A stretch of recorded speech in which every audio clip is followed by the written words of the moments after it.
अस्सलामुअलैकुम, मैं हूं अमरीन अली और आप देख रहे हैं वॉइस ऑफ उर्दू। नाज़रीन, नौशहरा में महकमा तालीम की गफलत कहें या करप्शन, हजारों की तादाद में मर्दान और पेशावर टेक्स्ट बोर्ड की नई किताबें रद्दी में फरोख्त हुई हैं। इसी हवाले से जानते हैं हमारे नुमाइंदा रूहुल अमीन की इस रिपोर्ट में।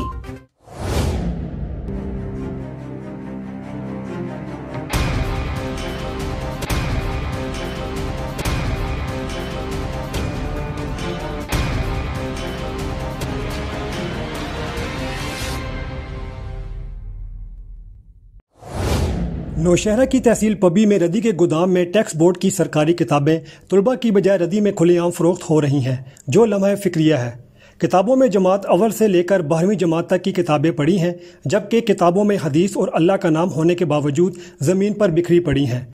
Samad Khan, Pakistan international human rights president district Nowshera. ये जो किताबें जो हुकूमत ने भेज दी है वो तो बहुत महंगी किताबें है, फिर भी हमारे पास बच्चों में तकसीम नहीं हो रहा है। ये तो बहुत अजीब बात है कि ये हुकूमत दावे करते हैं ज़मींदारों को सज़ा देनी चाहिए, इनके खिलाफ़ इंक्वायरी करना चाहिए कि इस तरह हमारे बच्चों का मुस्तकबिल भी ख़राब हो सकता है, क्योंकि अभी तक एक बच्चे को किताब भी नहीं मिला और कबाड़ियों पर 55 किलो के हिसाब से ये फ़रोख्त करता है।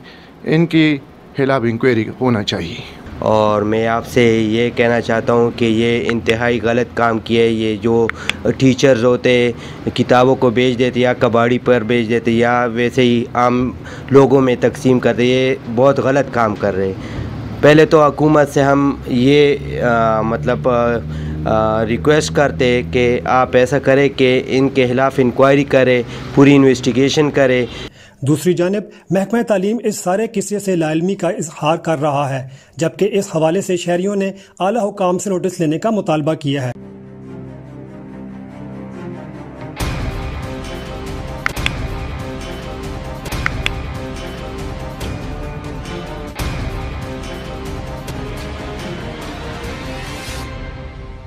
कैमरा टीम के साथ सैयद रूहुल अमीन, वॉइस ऑफ उर्दू, नौशहरा।